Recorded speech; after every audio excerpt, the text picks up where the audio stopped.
All right, guys, here we go with Devil's Details number 7. I'm going to get right into this. As I've been going over these rules with you guys, it's helped me become more organized with them and kind of delineate out in my head, clear for myself, how I do the programming for each week. And I've realized there are kind of 3 sections to the 21 Devil's Details that we're going through. There's the first section that I'm going to call the initial build, and we're at the end of that with this rule number 7. Then there's the review and refine, which will be the middle 7 rules, and then the really fine tuning at the end. And I think all are equally important, but this is where I've realized I kind of get the big pieces of the puzzle out there with these first 7 rules, and then I start going back and going through them as I go forward. So what is the last rule of the initial build for the Devil's Details? It is the Goldilocks Rule. Make sure I have the Goldilocks workout out there each week. Well, what is the Goldilocks workout? It is the workout that is just right. If you remember the story of Goldilocks, there was the stuff that was too hot, the porridge that was too hot, the porridge that was too cold, and the porridge that was just right. The just right workout is the workout that if I could only do one kind of workout, if for some random reason we were limited, what would be the most important kind of workout to make sure we get in? The subtleties of this have changed, but I've had my Goldilocks kind of workout defined for a while now, which is couplets or triplets. So what I mean by that is couplets is 2 moves. Usually it would be a weightlifting with a gymnastics movement, or a triplet, 3 moves. Gymnastics, weightlifting with monostructural. So monostructural, again, being like a row or a run, bike, something like that. And the time frame would be 7 to 16 minutes. 7 to 16 minutes. Why do I consider that the Goldilocks workout? I think one of the things that makes CrossFit so useful is its efficiency. Our workouts are very dense. We're getting a lot done so that we don't need to be in the gym for 3 hours. Can get it done in an hour. A lot of times you can get a good workout in 20 minutes or less and be on with your day and be getting as fit as anybody else out there. So there are 3 energy systems in the body. There's the short kind of sprint engine, and we'll get more into this down the road. There's the medium pace engine, our 800 meter run row engine, and then there's the long haul engine, the I'm just going to keep going engine. They don't work in silos, though. They work in combination with each other. And when you're doing a workout of 2 to 3 moves in this time frame, you're able to work and maintain a high enough level intensity in the right amount of time that all 3 engines are working in beautiful harmony with each other. And so as I go through the initial build of the 7 rules, and if you remember, we do the heavy day. I'm making sure I'm getting in a workout that uses the movements from previous heavy days to test our threshold. And if you remember, I do that in lieu of a 1 rep max, so that I just think it's we test fatigue resistant strength. So I'm testing that strength we've built using that movement in a Metcon. Then I talked about how we do the Metcon first on the heavy day. Like today, we did that with the push press and rowing before we did bench, and I love how that workout escalated in intensity right to the finish. I was very happy with today's workout. And then, I make sure I'm getting short, medium, long workouts, 4-time, AMRAP, all that. But as I go through the initial build of the week, I'm going to make sure there is at least 1, usually 2 workouts in the week that are in the 7 to 16 minute time frame and are using just 2 movements or 3 movements. So after I build in the strength day, this is mostly the second thing I do on each week. And I'm usually plugging it in on Wednesday, Friday, or Saturday. This week there happens to be one on Tuesday and Wednesday this week.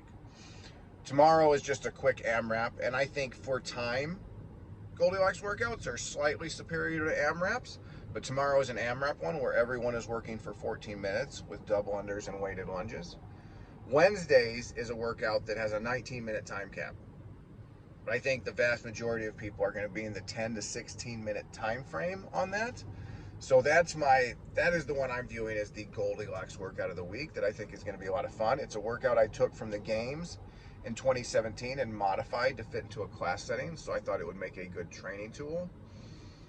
I think it'll be a fun day. I think it'll be a good test for a lot of people, and it hits that sweet spot of time frame, right number of movements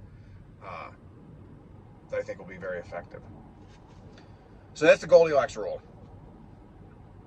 And after this, we will go into the review and revise stage going forward. And that's where I get into, you'll hear a lot about different types of movements and different types of movement patterns. So that's where we're headed to. One other thing I want to go over really quick, guys, on this, and I don't want to make this too long, but we had the civilian response to an active shooter event class on Saturday here at the gym. We had about 10 people. Chris and Jenny were there. Andy was there. Ray and Marco, Monica, Stacy. Good group.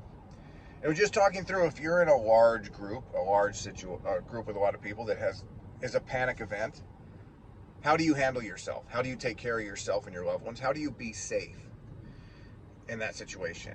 And it made me think of the fact that we say that to each other a lot nowadays. Parting thought is be safe.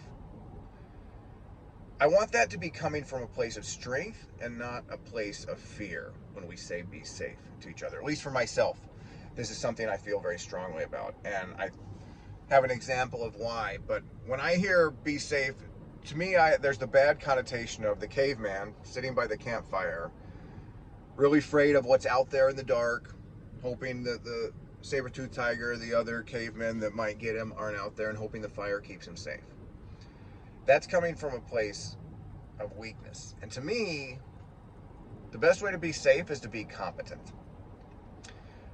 Have the necessary ability, knowledge, or skills to handle yourself in as many situations as possible in life. And there is an infinite amount of competency to have out there, so none of us are going to have it all.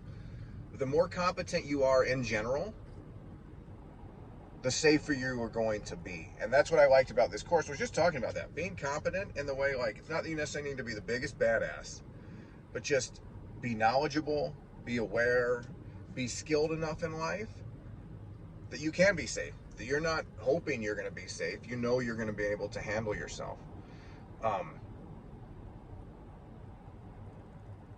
I think of an example. This is kind of a funny story. When I was in college, the first couple summers in college, I was a backpack guide in the Upper Peninsula of Michigan.